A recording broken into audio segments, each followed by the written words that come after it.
सन् 2020 को अगस्टमा मलाई निकालियो किनकि मैले हैसियत पछ्याउँदै कर्तव्यमा झारा टार्दै आइरहेकी थिएँ। मलाई नरमाइलो लाग्यो र मैले अफसोस माने। त्यसपछि मैले पश्चाताप र कर्तव्य पालन गर्न चाहेँ। तब मण्डलीले मलाई अरू सिस्टरहरूसित भिडियो निर्माण गर्ने बन्दोबस्त गरिदियो। एक दिन तिनीहरूसित बर्खास्तपछि ममा आएका सोचहरूबारे कुरा गरे। एउटी सिस्टर याङले त्यो तिनको लागि उपयोगी भएको मलाई बताइन्। त्यसपछि तिनले मलाई भिन्नै तरिकाले हेरेको देखेँ। मैले भेलाहरूमा बोल्दा तिनले ध्यानपूर्वक सुनिरहेकी र मुन्टो हल्लाइरहेकी हुन्थिन् अनि प्राय मेरा विचारहरूसित तिनी सहमत हुन्थिन्। तिनले दिन प्रतिदिन मलाई वास्ता गरिरहेकी जस्तो लाग्थ्यो। मैले जे सिकेकी थिएँ सोही बोलेकी थिएँ र पश्चाताप गर्दै गरेकी देखिन्थेँ। त्यसैले तिनले मलाई आदरले हेरेकी जस्तो देखिन्थ्यो। मैले केही गर्नुपर्छ सोचिरहेकी थिएँ। यदि तिनीहरूले ममा केही परिवर्तन देखेनन् भने के सोच्लान्? के तिनीहरूले म गफ हाँक्ने र सत्यता अभ्यास नगर्ने व्यक्ति सोच्लान्? म यसबारे अलि चिन्तित भएँ। म भिडियो बनाउन सधैँ कम्प्युटरको अगाडि बसिरहन्थेँ अनि मेरो ढाड दुख्थ्यो र म विश्राम लिन चाहन्थेँ। तर अरूले मलाई अल्छी भइरहेको आफ्नो कर्तव्य राम्रोसित गर्ने बारे कुरा गर्ने तर परिवर्तन हुने बारे केही नगर्ने रहेछु भन्लान् भनेर म डराउँथेँ।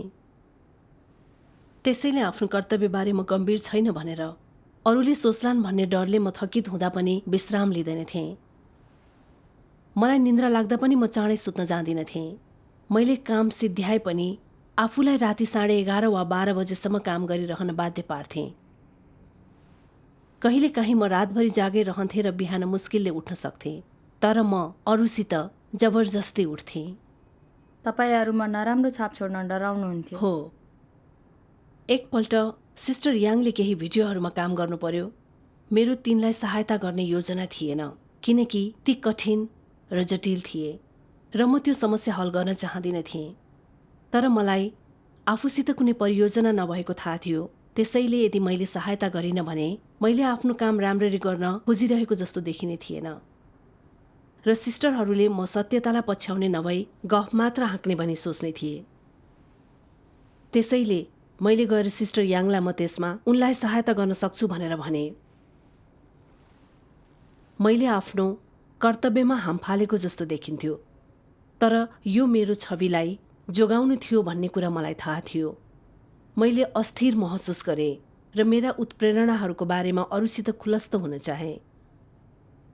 तर तिनीहरूले पहिलेदेखि नै मेरा अभिप्रायहरू गुप्त थिए भनी थाहा पाउलान् र मैले पश्चाताप र सत्यताको अभ्यास गरेको छैन भनी सोच्लान् भनेर म डराएँ। तिनीहरूले सायद मलाई पाखण्डीको रूपमा हेर्लान् र मेरो बर्खास्तपछि मैले सिकेका सबै कुरालाई अमान्य गर्लान्। यो विचारले आफैलाई उदाङ्गो पार्न अनिच्छुक बनायो। त्यसैले भेलाहरूमा मैले सबैले कुरा गर्ने गरेको भ्रष्टता र सकारात्मक अनुभवहरूबारे कुरा गरिरहेँ, तर आफ्ना घिनलाग्दा विचारहरूलाई आफैभित्र लुकाइरहेँ।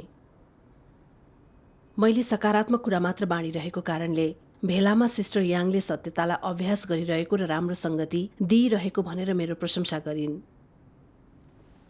पछि मैले सत्यतालाई पछ्याएको र आफ्नो भ्रष्टताबारे खुलस्त भएको र म सक्रिय भई कर्तव्यमा लागेको भनी सिस्टरहरूले बताएको मैले सुने। मैले केही खुसीको अनुभव त गरेँ तर बढी लाजको अनुभूति गरेँ किनकि तिनीहरूले जे भनिरहेका थिए त्यो मेरो वास्तविकतासँग मेल खाँदैनथ्यो। म कतै स्पष्टवादी थिइनँ।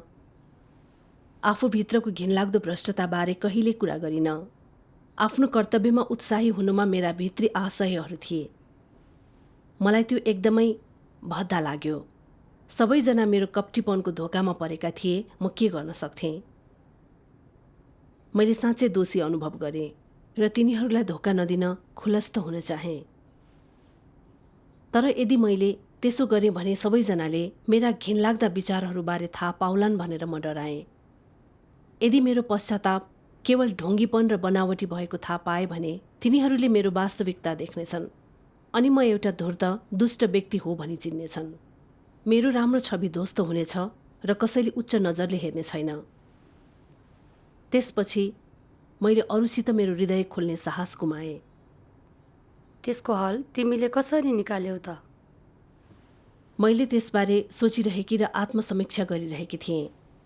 तब मैले परमेश्वरका वचन पढेँ। एउटा भिडियो हेरौँ है। राम्रो हुन्छ नि। सर्वशक्तिमान परमेश्वर भन्नुहुन्छ, वास्तवमा फरिसीहरू को हुन् भन्ने कुरा के तिमीहरूलाई थाहा छ? के तिमीहरूको छेउछाउमा कुनै फरिसीहरू छन्? यी मानिसहरूलाई किन फरिसीहरू भनिन्छ? फरिसीहरूलाई कसरी व्याख्या गरिन्छ? तिनीहरू ढोङ्गी, पूर्ण रूपमा बनावटी मानिसहरू हुन् र तिनीहरूले आफूले गर्ने हरेक काममा नाटक गर्छन्। तिनीहरूले के नाटक गर्छन्? आफू असल, दयालु र सकारात्मक भएको नाटक गर्छन्। के तिनीहरू वास्तवमा यस्तै हुन्छन् त? बिल्कुलै हुँदैनन्। तिनीहरू ढोङ्गीहरू भएका हुनाले तिनीहरूमा देखिने र प्रकट हुने हरेक कुरा झुटो हुन्छ। यो सबै बहाना हो। यो तिनीहरूको साँचो रूप होइन। तिनीहरूको साँचो अनुहार कहाँ लुकेको हुन्छ? यो अरूले कहिल्यै नदेख्ने गरी तिनीहरूको हृदयभित्रको गहिराईमा लुकेको हुन्छ। बाहिर देखिने हरेक कुरा नाटक हुन्छ। यो सबै बनावटी हुन्छ।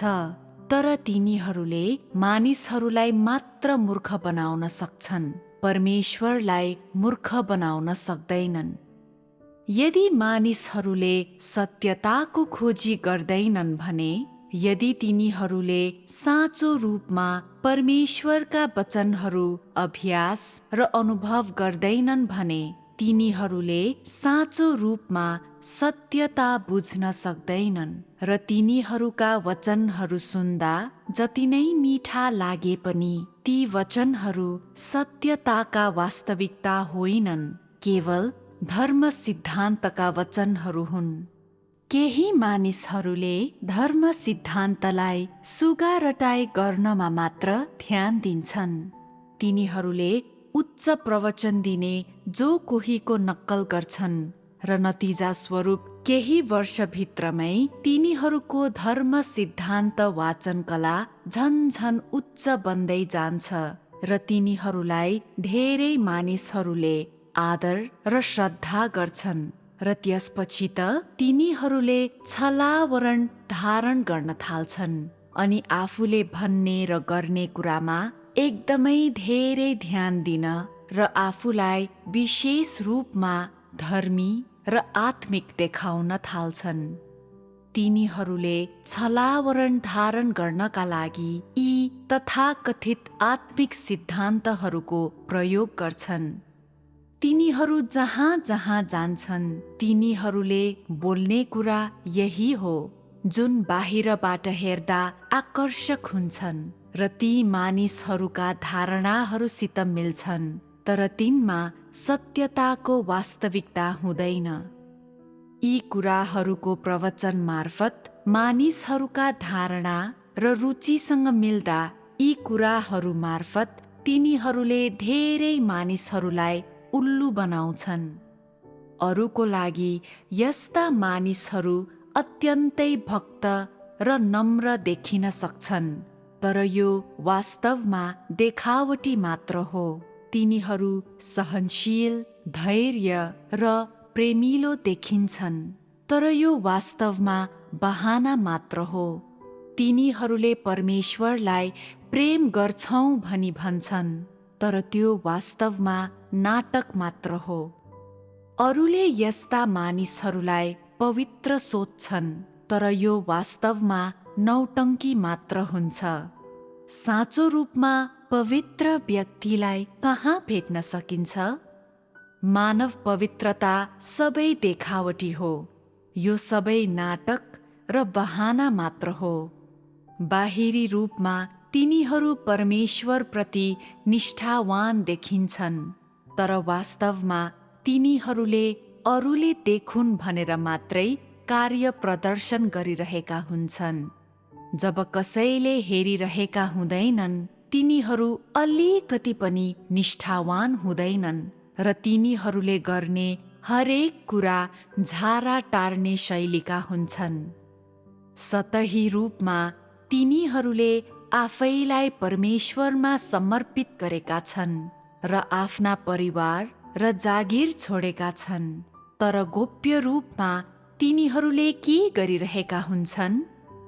तिनीहरूले परमेश्वरको लागि काम गर्ने नाउँमा गोप्य रूपमा मण्डलीमा आफ्नै उद्यम सञ्चालन गरिरहेका र आफ्नै कारोबार अघि बढाइरहेका हुन्छन् र मण्डलीबाट लाभ लिइरहेका र भेटी चोरिरहेका हुन्छन्। यी मानिसहरू आधुनिक ढोङ्गी फरिसीहरू हुन्। आमेन। यसले मलाई धर्मनिष्ठ, विनम्र र प्रेमिलो देखिने फरिसीहरूको बारेमा सोच्न लगायो। तिनीहरू सधैँ प्रार्थना र धर्मशास्त्रको व्याख्या गरिरहेका हुन्थे, तर तिनीहरूले साँचो रूपमा परमेश्वरका वचनहरू पछ्याइरहेका थिएनन्। तिनीहरू छली आवरण पहिरेर मानिसहरूलाई मूर्ख बनाउन, मानिसहरूमा गलत छाप छोड्न आफैलाई राम्रो देखाउँथे ताकि आफूलाई सराहना मिलोस्। त्यो सही हो। के म ठ्याक्कै ती ढोङ्गी फरिसीहरू जस्तै भइरहेकी थिइनँ र? पछाडि फर्केर हेर्दा, बर्खास्तपछि मैले सिकेकी पाठबारे कुरा गर्दा, जब मैले पश्चातापको खाँचोबारे कुरा गरेँ, सिस्टरहरूले मलाई अलि सराहना गरे। यदि म आफ्नो कर्तव्यमा जोसिलो भएन भने तिनीहरूमा परेको मेरो छापलाई नष्ट गर्नेछ भनी डराएँ। त्यसैले आफ्नो साँचो व्यक्तित्व लुकाउन र आफ्नो भेष बदल्न मैले नाटक गरेँ। म थकित हुँदा आराम गर्न र राति सुत्ने साहस गर्न सक्दिनथेँ र अनिदोमै ओछ्यानबाट जबरजस्ती उठ्थेँ। म सिस्टर याङलाई सहयोग गर्न चाहदिनथेँ, तर म उनले मेरो सराहना गरेको चाहन्थेँ, त्यसैले म सहयोग गर्न खुसी छु भन्ने बहाना गरेँ। मेरो कर्तव्यमा रहेको मेरो गलत मनसायलाई परमेश्वरले स्वीकृति दिनुहुन्न। म अरूसित खुलस्त हुनुपर्छ थाहा थियो, तर मेरो छविलाई बचाउन मैले ती अवाञ्छनीय आशयहरूलाई लुकाएर कसैलाई त्यसबारे बताइन। त्यसपछि सिस्टरहरूले मेरो केही प्रशंसा गरे र सामान्यतया मलाई बढी वास्ता गरे। त्यो मेरो छलीपन थियो। मैले आफूलाई साँच्चै नै धूर्त र ती कपटी फरिसीहरूकै मार्गमा भएको देखेँ। मैले पुरै समय ढोङ गरिरहेकी थिएँ। यो थकानपूर्ण थियो र यसले मलाई दोषी अनुभव गरायो। साथै परमेश्वरले अनुमोदन गर्नु भएन। हो, सही हो। यो अति गम्भीर समस्या हो भनी बुझेपछि मैले मेरा भित्री आशय र कपटीपनको बारेमा सिस्टरहरूसित खुलस्त हुन एउटा भेलामा साहस बटुले। त्यसपछि मैले ठुलो चयन महसुस गरेँ। परमेश्वरलाई धन्यवाद। तर मैले आफ्ना आशयहरूलाई सच्याउन गाह्रो हुँदो रहेछ भन्ने महसुस गरेँ। त्यसैले मैले आफ्नो कर्तव्य शुद्ध र इमान्दार हृदयले गर्न सकूँ भनेर याचना गर्दै प्रार्थनामा परमेश्वर सामु आएँ। त्यसपछि मैले कसैको अनुभवबारे एउटा भिडियो हेरेँ जसमा परमेश्वरका यी वचनहरू थिए। परमेश्वर भन्नुहुन्छ, उहाँले छलीहरूलाई सिद्ध पार्नुहुन्न। यदि तेरो हृदय इमान्दार छैन, यदि त इमान्दार होइनस् भने उहाँले तँलाई प्राप्त गर्नुहुने छैन। न त तैँले सत्यता वा उहाँलाई प्राप्त गर्न सक्छस्। त्यो मेरो लागि साँच्चै नै मर्मभेदी र कठिन थियो। म अन्धकार र दुष्टताले भरिएकी, छलले खचाखच भरिएकी धूर्त व्यक्ति थिएँ। म सत्यताबारे वा मेरो कर्तव्यबारे होइन, केवल प्रशंसा पाउने बारेमा कसरी अरूमाथि राम्रो छाप पार्ने सोचिरहेकी थिएँ। सुत्दा समेत म चिन्ता गर्दै त्यसैमाथि घोत्लिरहेकी हुन्थेँ। परमेश्वरले इमान्दार र स्पष्टवादी मानिसहरू मन पराउनुहुन्छ र तिनै मानिसहरूले मात्रै उहाँको स्वीकृति र मुक्ति हासिल गर्न सक्छ। हो। तर मेरो आशय र सुरुवाती बिन्दु सधैँ धूर्त र दुष्ट थियो। मैले जतिसुकै राम्रो लगाए पनि र हरेकको प्रशंसा पाए पनि मैले कहिले परमेश्वरको स्वीकृति पाउँदिनथेँ। अन्त्यमा म ती कपटी फरिसीहरू जस्तै घृणित र श्रापित हुने थिएँ। म आफैमा अति हताश थिएँ। विश्वास गरेको ती थुप्रै वर्षहरूमा म इमान्दारी साथ सत्यताको वास्तविकताभित्र प्रवेश गरेकी थिइनँ। म पहिले जस्तै सदा धूर्त थिएँ। म साँच्चै नै परमेश्वरको मापदण्डबाट टाढा थिएँ अनि पूर्णतया असफल थिएँ। त्यसपछि मैले परमेश्वरका वचनहरूबाट अर्को खण्ड पढेँ। म त्यो पढ्छु है। राम्रो राम्रो परमेश्वर भन्नुहुन्छ, सबै विषयहरूमा त परमेश्वरप्रति खुला हुनुपर्छ र त खुला हृदयको हुनुपर्छ। यो एकमात्र शर्त र अवस्था हो जुन उहाँको अगाडि कायम राखिनुपर्छ। त खुला नभएको बेलामा पनि त परमेश्वरका अगाडि खुला हुनुपर्छ। त खुला छस् कि छैनस् भन्ने कुरा उहाँलाई थाहा हुन्छ। त्यो देख्न सक्दैनस् भने के त मूर्ख छैनस् र? त कसरी बुद्धिमान हुन सक्छस् त? तँलाई थाहा छ उहाँले सबै कुरालाई सूक्ष्म तरिकाले जाँच्नुहुन्छ। त्यसैले उहाँले जान्नुहुन्न होला भन्ने नसोच। उहाँले गोप्य रूपमा मानिसको मन हेर्नुहुने हुनाले बुद्धिमानहरू अझ खुला हृदयका, शुद्ध र इमान्दार हुन सक्नुपर्छ। यसो गर्नु चलाक भई काम गर्नु हो। आमेन आमेन। यो पढ्दा आफू निकै मूर्ख भएको महसुस गरे। परमेश्वरले हाम्रो मनभित्र हेर्नुहुन्छ। त्यसैले उहाँले मेरा आशयहरू र म कस्तो व्यक्ति हुँ भन्ने कुरा अरूले भन्दा राम्रोसित जान्नुहुन्छ। हो। मैले ती सिस्टरहरूसित आफ्नो भ्रष्टता जतिसुकै लुकाए पनि परमेश्वरले जान्नुहुन्थ्यो। पक्का हो। विश्वासीको हैसियतमा परमेश्वरको छानबिन स्वीकार गर्न नचाहनुले के मलाई अविश्वासी बनाउँदैन र? मैले दयनीय महसुस गरेँ। प्रशंसा हासिल गर्न सत्यतालाई पछ्याएको र साँच्चै पश्चाताप गरेको व्यक्ति हुँ भनेर बहाना गर्ने मेरा प्रयासहरूले वास्तवमै मलाई निमोड्दै थिए। थकित हुँदा वा निन्द्रा लाग्दा हामीलाई विश्राम चाहिन्छ। यो मानिसहरूको निम्ति प्राकृतिक कुरा हो। साथै विश्रामपछि म पुनः कर्तव्य राम्रोसित पालना गर्न सक्छु अनि कसैले मलाई अल्छी वा आत्मलीन भनेर भत्सना गर्ने छैन। तर म मानिसहरूलाई कसरी मेरो सराहना गर्न लगाउने भन्ने सोची मानव आधारभूत खाँचोहरूलाई इन्कार गर्ने कोसिस गरिरहेकी थिएँ। यो थकानपूर्ण थियो। हो। बुद्धिमान मानिसहरूले स्पष्टवादी र निष्कपट हुन र परमेश्वरको छानबिनलाई स्वीकार गर्न र इमान्दार हुन सिक्नुपर्छ। त्यही नै जिउने स्वतन्त्र तरिका हो। आमेन। त्यस उपरान्त म कुनै बहाना गर्न चाहदिनथेँ। म थकित हुँदा आराम गर्थेँ। निन्द्रा आउँदा म राति ओछ्यानमा जान्थेँ। म आफ्नो वास्तविक स्थितिबारे भेलाहरूमा खुलस्त हुन्थेँ। कर्तव्यमा आफ्ना जिम्मेवारीहरूलाई सक्रिय भएर पूरा गर्थेँ। जब काम कुरा कठिन हुन्थे, यो मेरो कर्तव्य हो, कसैले देख्नको निम्ति होइन भनी आफैलाई भन्थेँ। हो त। जब मलाई नाटक गर्ने इच्छा जाग्थ्यो तब परमेश्वरका यी वचनहरूबारे सोच्थेँ। सत्यता अभ्यास गर्नेहरूले परमेश्वरको छानबिनलाई स्वीकार गर्न सक्छन्। जब त्यो स्वीकार गर्छस् तेरो हृदयलाई सोझो तुल्याइन्छ। त्यसले मलाई अझ खुलस्त हुन र उहाँको सूक्ष्म छानबिन स्वीकार गर्न सहायता गर्थ्यो। परमेश्वरलाई धन्यवाद। केही समयपछि सिस्टर याङलाई केही कुरा सिकाउँदा सिस्टर चेन अलि चिडिएको र अधैर्य भएको देखेँ। सिस्टर याङले विरोध जनाइन् र सिक्न चाहिनन् अनि सिस्टर चेन विरुद्ध पूर्वाग्रह राख्न थालिन्।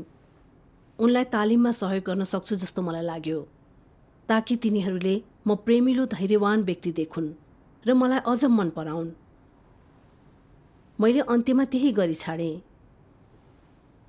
म साँच्चै नै धैर्यवान थिएँ र उनीसित सुरुमा दयालु भएर कुरा गरेँ।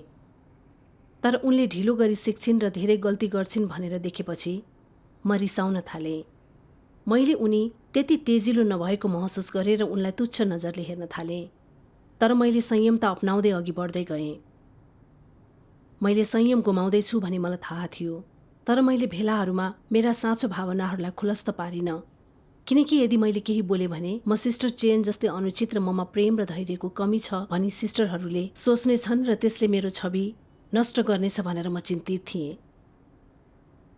साथै हाम्रा सामान्य अन्तर्क्रियाहरूमा अरूले भ्रष्टता देखाइरहेको वा नकारात्मक भइरहेको देख्दा मैले तिनीहरूप्रति घृणा महसुस गरेँ। तर मैले आफू अरूको वास्ता गर्ने र समझदार भएको बहाना गरेँ। ममा संवेदना छैन भनेर तिनीहरूले भन्लान् भन्ने डरले मैले कहिले यो सबै कुरा बताउने योजना बनाएकी थिइनँ।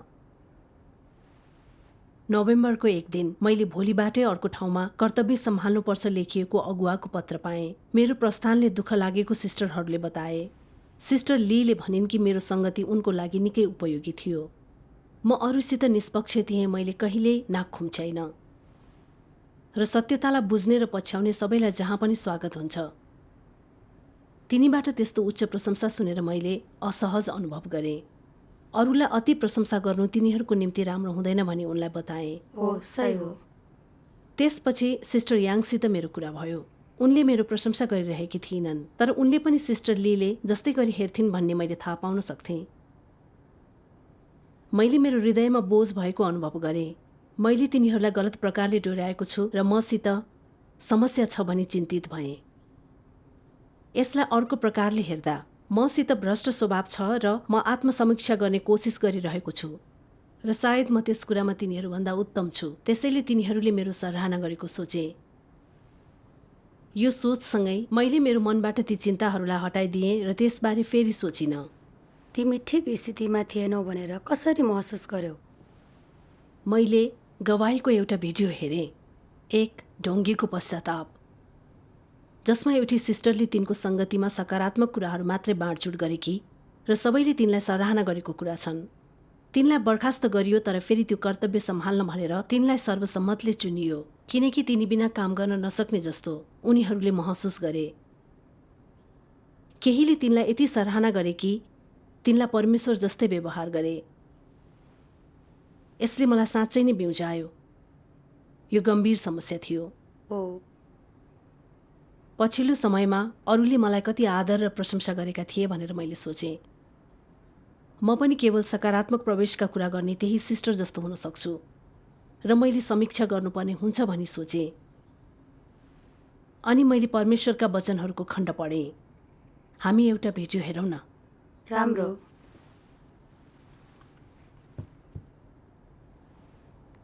सर्वशक्तिमान परमेश्वर भन्नुहुन्छ, अरूको अगाडि ख्रिस्ट विरोधीहरूले आफू धेरै सहनशील, धैर्य, नम्र र दयालु भएको नाटक गर्छन्। सबैका लागि तिनीहरू उदार र परोपकारी देखिन्छन्। तिनीहरूलाई एउटा समस्या र केही अधिकार दे र तिनीहरूले हरेक कुरामा यसलाई तेरो मेरो नगरी सम्हालेर तिनीहरू कति महान छन् भनेर देखाउँछन्। के यी ख्रिस्ट विरोधीहरूमा साँच्चै त्यस्ता तत्त्वहरू हुन्छन्? तिनीहरूको दया, सहिष्णुता र सावधानीको पछाडि कुन उद्देश्य हुन्छ? यदि तिनीहरूले आफैलाई मानिसहरूको कृपा पात्र नबनाउने भए र तिनीहरूलाई नजित्ने भए के तिनीहरूले त्यस्ता कामहरू गर्थे? के यो तिनीहरूको वास्तविक अनुहार हो? के तिनीहरूको सार, स्वभाव र मानवता बाहिरबाट देखिए जस्तै नम्र, सहनशील, सहिष्णु र वास्तविक प्रेम सहित सहायता गर्न सक्ने हुन्छ? कदापि हुँदैन। धेरै मानिसहरूको ध्यान आकर्षित गर्न, धेरै मानिसहरूलाई जित्न, तिनीहरू कहाँ आफ्नै स्थान बनाउन, तिनीहरूलाई समस्या पर्दा सबैभन्दा पहिले ख्रिस्ट विरोधीलाई सम्झने बनाउन र तिनीहरूलाई सहायताको आवश्यकता पर्दा तिनीहरूले खोज्ने व्यक्ति आफूलाई बनाउन, यी उद्देश्यहरू प्राप्त गर्न ख्रिस्ट विरोधीहरूले सबै सही वचनहरू बोल्दै र सबै सही कुराहरू गर्दै जानाजानी स्वीकृति पाउनलाई त्यस्तो व्यवहार गर्छन्। तिनीहरूका मुखबाट कुराहरू निस्कनु अघि तिनीहरूले त्यो आफ्नो हृदयमा, तिनीहरूका मनमा कति पटक त्यो जाँचेको र सुधारेको हुन्छ, कसले जान्दछ? तिनीहरूले ठूलो गणना र सोच विचारका साथ शब्दहरू, वाक्यांशहरू र स्वरको उतार चढाव, यहाँसम्म कि तिनीहरूको अनुहारको भाव र ती उच्चारण गर्दा तिनीहरूको स्वर कस्तो हुनुपर्ने त्यो पनि विचार गर्छन् र तिनीहरूले यी कुराहरू कसलाई भनिरहेका छन्? तिनीहरू कति वर्षका छन्? तिनीहरू साना छन् कि ठुला छन्? तिनीहरूले उनीहरूका बारेमा के सोच्छन्? तिनीहरूप्रति कुनै व्यक्तिगत असन्तुष्टि छ कि छैन? तिनीहरूका व्यक्तित्वहरू मेल खाने किसिमका छन् कि छैनन्। तिनीहरू मण्डलीमा र दाजुभाइ दिदी बहिनीहरूका बीचमा कस्तो किसिमको पदमा छन्। तिनीहरूले कस्तो कर्तव्य पूरा गर्छन्। विभिन्न मानिसहरूप्रति कस्तो व्यवहार गर्ने भन्ने युक्तिहरू बनाउनु भन्दा अघि यो सबै कुरालाई तिनीहरूले होसियारी साथ हेर्छन् र सोच विचार गर्छन्। अनि ती रणनीतिहरू जे भए तापनि त्यो जोसुकै वा जुनसुकै किसिमको व्यक्तिप्रति लक्षित भए पनि ख्रिस्ट विरोधीको प्राय जसो एउटै उद्देश्य हुन्छ, त्यस व्यक्तिलाई तिनीहरूको बारेमा उच्च विचार गर्न लाउनु, तिनीहरूलाई तुच्छ ठान्न नदिनु, तिनीहरूलाई एक समान रूपमा हेर्न लाउनु, तिनीहरूलाई उच्च ठान्न लाउनु, तिनीहरूले बोल्दा मानिसहरूलाई ध्यान लाएर सुन्ने बनाउनु र तिनीहरूलाई बोल्ने समय र मौका दिनु, तिनीहरूले काम गर्दा धेरै मानिसहरूको सहमति प्राप्त गर्नु, तिनीहरूले गल्तीहरू गर्दा धेरै मानिसहरूबाट निर्दोष ठहरिनु अनि धेरै मानिसहरूलाई तिनीहरूसित टाँसिएर बस्ने बनाउनु, तिनीहरूको पक्षमा बोल्ने बनाउनु र तिनीहरू वास्तवमा को हुन् भन्ने कुरा प्रकट हुँदा परमेश्वरको घरबाट त्यागिदा र मण्डलीबाट निकालिदा परमेश्वरको विरोध गर्न र उहाँसित तर्क गर्न लाउनु। यसले के सङ्केत गर्छ भने तिनीहरूले जानाजानी जुन स्थिति र प्रभाव बनाएका हुन्छन् त्यो मण्डलीमा गहिरो रूपमा जोडिएको हुन्छ।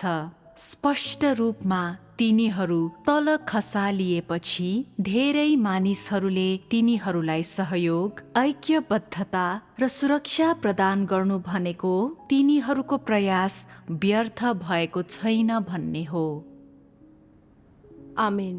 आमेन।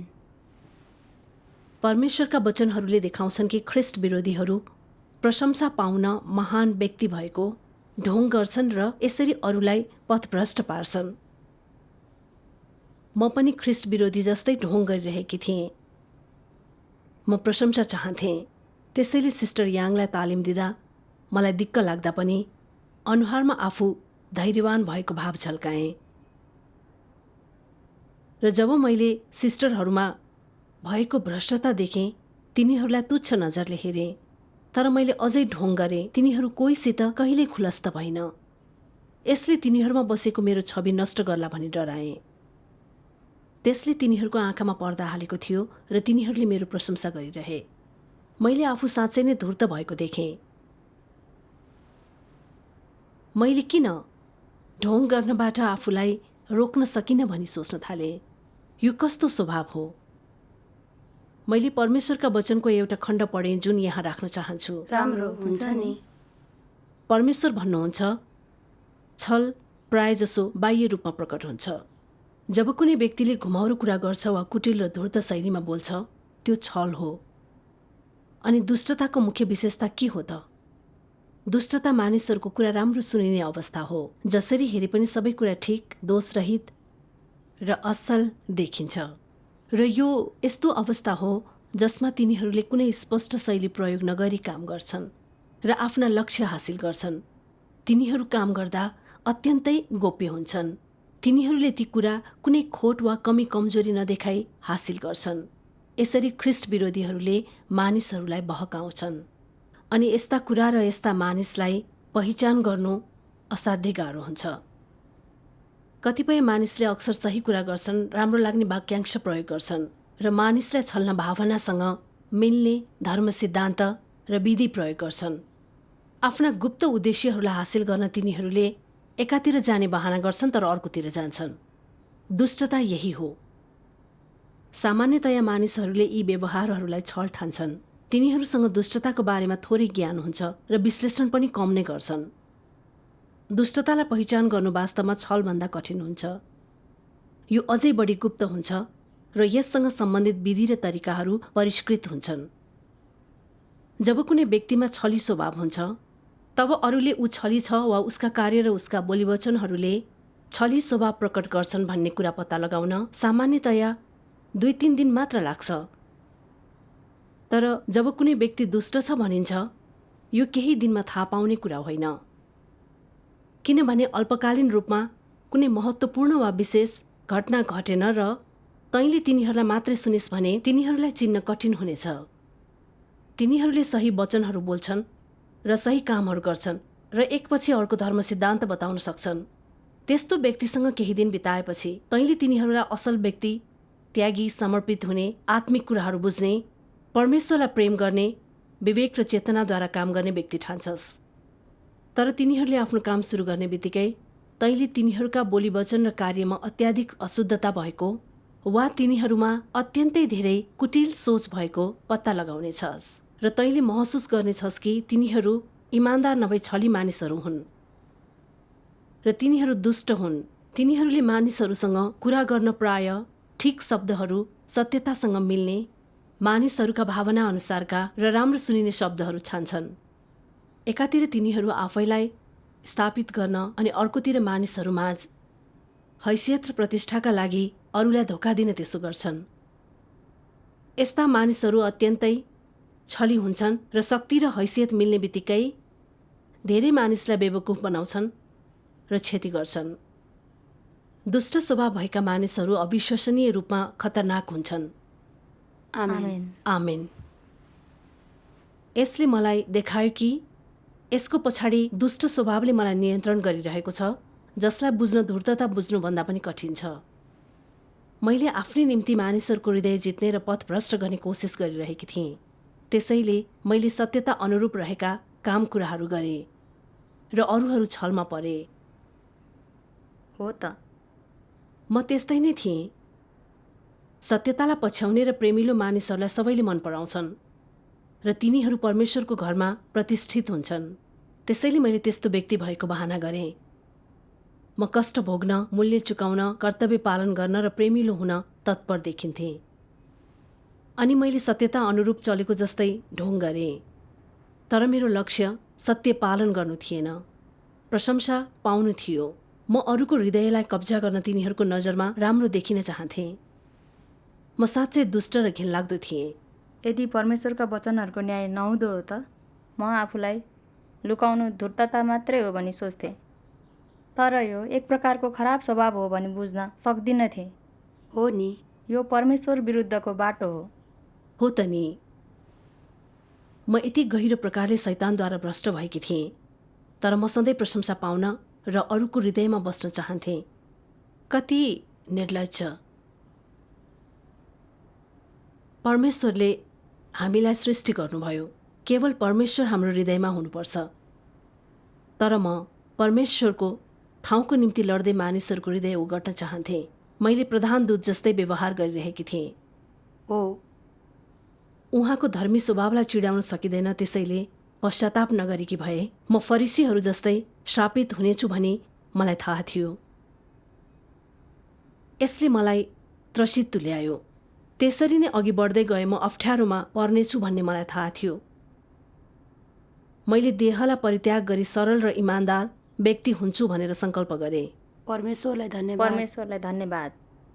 त्यसपछि मैले आफैलाई इन्कार गर्न काम गरेँ र भेलाहरूमा खुलस्त हुन थालेँ।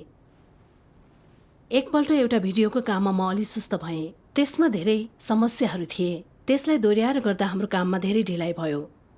एउटी सिस्टरले म उत्तरदायी नभएको र मेरो भर पर्न नसकिने बताउँदा मैले मनमा नै त्यसको विरोध र उनी विरुद्ध विवाद गरेँ। एउटा अगुवाले पछि मलाई मेरो अवस्थाबारे सोधे अनि मैले सोचेँ, यदि मैले सबै कुरा बताएँ भने ब्रदर र सिस्टरहरूले मैले सत्यता स्वीकार गर्दिन र आफ्नै प्रतिरक्षा मात्र गरिरहन्छु भनेर विचार गर्नेछन्। अनि सबैले मेरो बारेमा के सोच्लान्? त्यसपछि मैले फेरि ढोङ गरिरहेको छु भनेर स्पष्ट बुझेँ। अनि मलाई परमेश्वरका वचनहरूको खण्ड याद आयो। इमान्दार व्यक्ति हुनुको सबैभन्दा आधारभूत अभ्यासको खण्ड 10। ए, म यसलाई पढ्छु है। ठिक छ। हुन्छ। परमेश्वर भन्नुहुन्छ, तैँले आफूलाई सही लागेको काम सक्दा त्यो काम सत्यता अनुरूप हुन्छ भन्ने जरुरी हुँदैन। यसलाई परमेश्वरका वचनहरू अनुसार विश्लेषण, तुलना र प्रमाणित गरिनुपर्छ। यस तरिकाले यो सही थियो थिएन स्पष्ट हुन्छ। यसको साथै तैँले गलत गरेको छु भनी सोचेको कुरालाई पनि विश्लेषण गरिनुपर्छ। यसको लागि दाजुभाइ दिदीबहिनीहरूले सङ्गति गर्दै, खोजी गर्दै र एकअर्कालाई सहयोग गर्दै थप समय बिताउनुपर्छ। तैँले जति धेरै सङ्गति गर्छस् तेरो हृदय त्यति नै बढी उज्यालो हुनेछ र तैँले त्यति नै बढी सत्यताका सिद्धान्तहरू बुझ्नेछस् र यो भनेकै परमेश्वरको आशिष हो।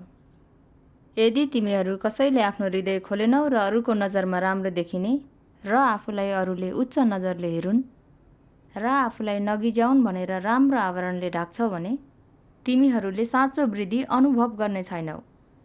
यदि तैँले भेष बदल्छस् र सङ्गतिमा खुल्दैनस् भने तैँले पवित्र आत्माको अन्तर्दृष्टि प्राप्त गर्ने छैनस् र त सत्यता बुझ्न सक्षम हुने छैनस्। अनि यसको नतिजा के हुनेछ? त सदा अन्धकारमै जिउनेछस् र मुक्ति प्राप्त गर्ने छैनस्। आमेन। आमेन। यसले मलाई अभ्यासको बाटो दियो। मैले परमेश्वरको छानबिन स्वीकार्नु पर्थ्यो। अरूले जे सोचे पनि म खुलस्त हुनु पर्थ्यो र सत्यतालाई अभ्यास गर्नु पर्थ्यो। आमेन।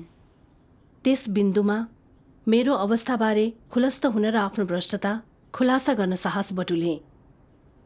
त्यसो गरिसकेपछि मैले अझ स्वतन्त्र भएको महसुस गरेँ। अरूसितको सङ्गतिले मलाई आफ्नो समस्या बुझ्न सहयोग गर्यो। परमेश्वरले धन्यवाद। आफ्नो भ्रष्टताबारे खुलस्त हुँदा अरूले तुच्छ नजरले हेर्दैनन्, हाम्रो आदर गर्छन्। तिनीहरूले हामीलाई मद्दत पनि गर्नेछन्। पक्का हो। इमान्दार हुनु अनि स्पष्टवादी र खुलस्त हुन सिक्नु कति महत्त्वपूर्ण रहेछ अहिले मैले बुझेँ। आमेन। परमेश्वरलाई धन्यवाद। त्यस अवधिमा जे खुलासा भयो त्यसले मसित धूर्त दुष्ट स्वभाव छ भनी देखायो। अरूद्वारा प्रशंसित हुन म सधैँ बहाना गरिरहेकी हुन्थेँ। यदि परमेश्वरले नमिलाउनु भएको भए मैले कहिल्यै म उहाँ विरुद्धको बाटोमा छु, उहाँको विरुद्धमा गइरहेको छु र अन्त्यमा नष्ट हुनेछु भन्ने बुझ्ने थिइनँ। सही कुरा। काम कुराहरू गर्दा हाम्रा मनसायहरू कति महत्त्वपूर्ण छन् भनेर पनि बुझेँ र मैले परमेश्वरको सूक्ष्म छानबिनलाई स्वीकार गर्न, साँच्चै नै खुलस्त हुन र इमान्दार हुन सिकेँ। उहाँको अनुमोदन पाउन र उहाँलाई आनन्दित तुल्याउने उपाय यही हो। आमेन। परमेश्वरलाई धन्यवाद। परमेश्वरलाई धन्यवाद।